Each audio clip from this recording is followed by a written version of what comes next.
أعوذ بالله من الشيطان الرجيم بسم الله الرحمن الرحيم أشهد أن لا إله إلا الله وحده لا شريك له وأشهد أن محمدا عبده ورسوله. Assalamu alaikum. Okay, I know you haven't fueled up, you haven't eaten yet, but still give me a little bit more. Assalamu alaikum. Alhamdulillah, much better, much better. Brothers and sisters, I'm really honored and privileged not only to be here tonight with you at this dinner, a very important occasion, but I'm even more excited about living in a pivotal time in the history of this nation and in the history of the world. This is not hyperbole. I'm not saying this trying to exaggerate our current condition in this country. But when you reflect upon this nation only being 243 years old, let me say that again, 243 years old. My house is almost 243 years old. And when you look at the history of nations, this is not a long time. And so when we talk about the evolution and the development of the Muslim community and our institutions in this country, we're talking about we are still involved at a very early stage in the history of this country, and we're involved at a time, whether or not we want to accept this reality or not, we are involved in this nation at a time when it's at a very critical moment in history. Because you and I and the Muslims of this nation have to decide what side of history do we want to be on? What side of history, when the history of this nation is recorded, when all of us are presented with our book on Yawm al-Qiyamah, we're going to be asked, maybe not in that specific term, but we're going to be asked, what side of history were you on living in the 21st century here in the United States?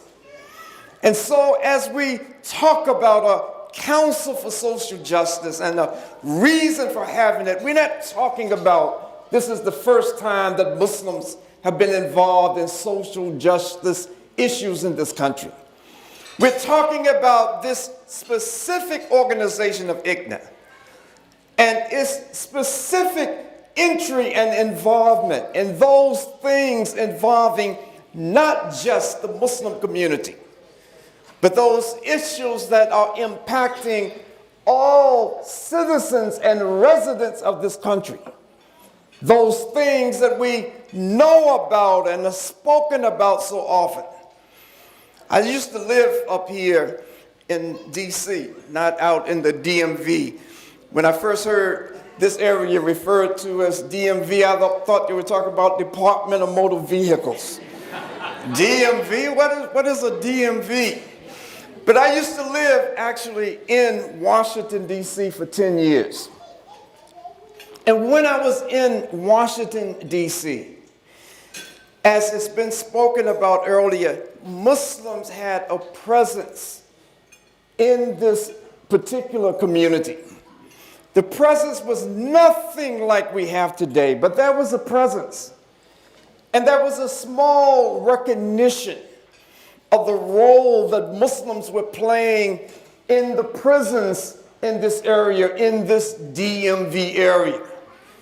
There was a recognition of the role that the Muslims were doing in this area of social justice and in that area. So we are at the forefront. We are really at the beginning of an early years and age of this nation. So don't think about our being so far behind, because we're not.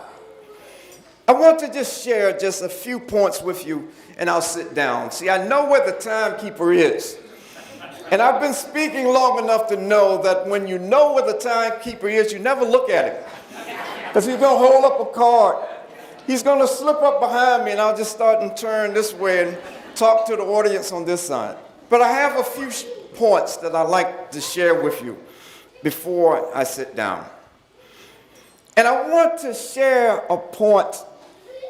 When Keith Ellison did a ceremonial swearing in on the Qur'an of Thomas Jefferson, when he did this, many of citizens in this country were shocked.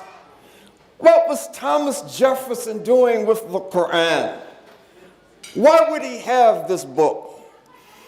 But I want to use this Qur'an of Thomas Jefferson. I want to use the attitude of the founding fathers of this country and just speak a little bit, just for a moment, to set a stage for us to understand what kind of environment have we as Muslims always experienced in this land.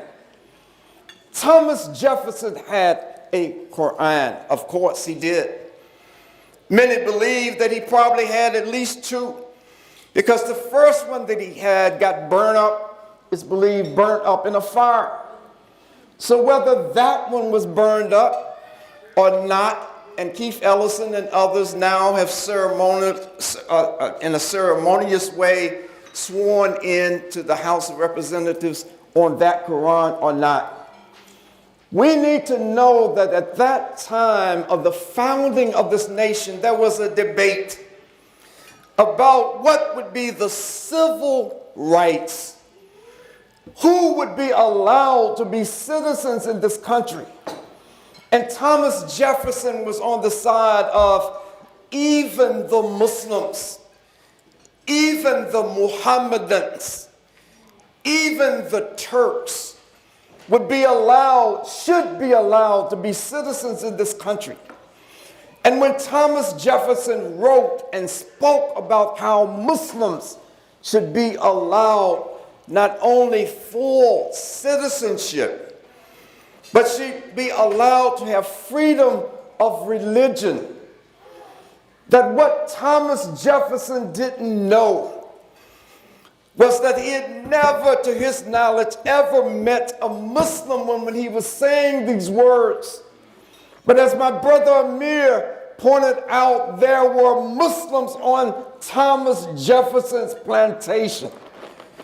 There were African enslaved people who had been kidnapped and brought to this country. So while all of the good sounding words about freedom and equality for everyone, that even Muslims, if we have Muslims in this country, they should be allowed to practice their religion. They should be allowed to run for office.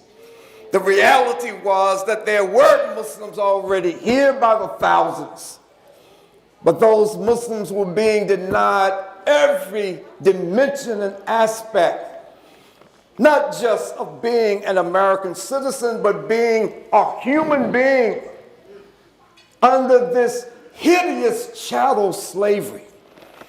And so the Muslim community in the United States started out in a struggle for social justice.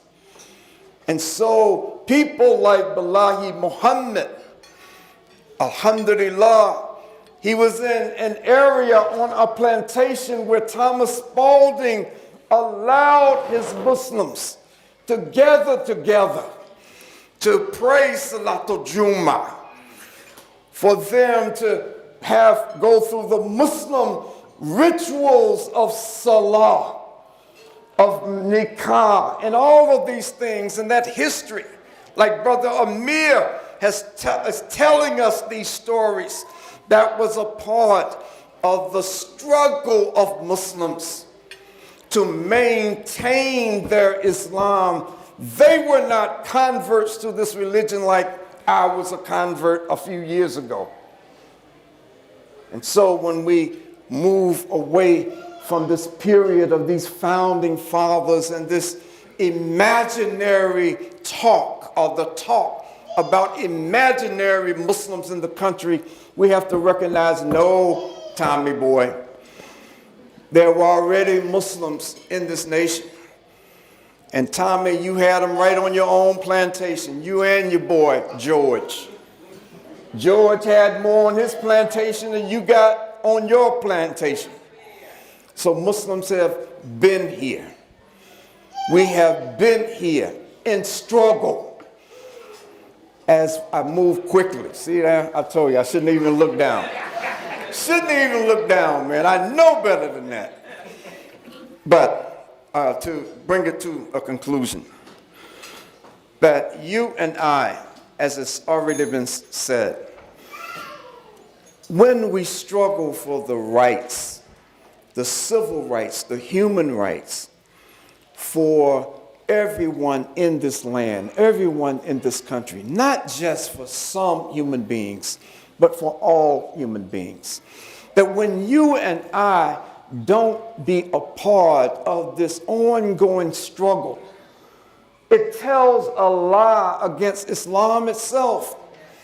Because the people that are in sharing this space with us, they will look at us and think, in spite of everything that's happening in this nation, Islam must not have anything to say or any input in this particular situation.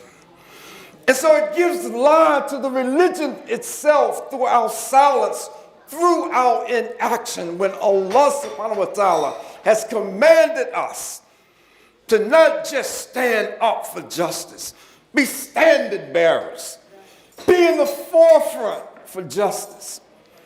And so we don't have an excuse, and if we do, remain silent, particularly when you think about the times that we're living in today. I'm going to share this and I'll be quiet. For so many years, particularly after I became Muslim as a senior at Howard University, that there were young brothers and sisters, much younger than me, who I think they thought I was a little older than I actually am, and they would say, what was it like back during that time? I was about to think that somebody was going to ask me, when Frederick Douglass was alive, what was it like when Frederick Douglass was alive? But I told them, even then, be patient. Because the conditions that you are referencing, the struggles that were demanded of the people of that time, you're going to have an opportunity to have a similar kind of struggle. That you are going to have to benefit from that work of those who've come before you and then add something to the picture. You will have the opportunity. You don't have to have been alive during the civil rights struggle in this country to know about it and to recognize how this was a mass movement. It wasn't just about individuals. This was a mass movement that caught fire all across the nation. You will have an opportunity. Here it goes. You will have the opportunity to be able to be a part of a collective action to bring true justice and equality to this land. Now, I generally say 3 times that I'm closing. I'll just say twice now because he's already at the foot of the steps. In closing, I want to emphasize how the struggle, the efforts of social justice for Muslims in this country is something that all of us should be involved in one way or another. We would love for you to be involved in our Muslim prisoner support project and go to the jails and provide services and lectures and all of that. But if the jail ain't your thing, because I know some brothers in North Carolina that I've taken them with me to visit certain prisons, and the first time they hear those metal doors slam behind them, they almost wet their pants. It's like, what in the world? You mean you're going to go sit up in there with all of this metal between you and the outside and you being there with these people? That may not be your thing, but you can contribute financially to help us buy prayer rugs and get Qur'ans and provide for other needs. Whether your thing is getting out there on the front line, advocating for the rights of those whose rights are being denied or not, there is something that you can do.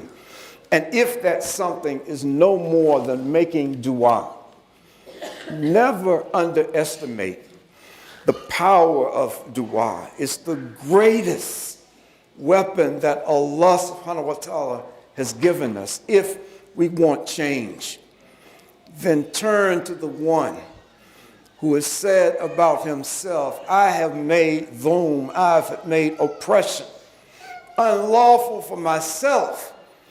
So don't you oppress, don't you be a part of the oppressors. And let us not be part of that by remaining silent. Assalamu alaikum.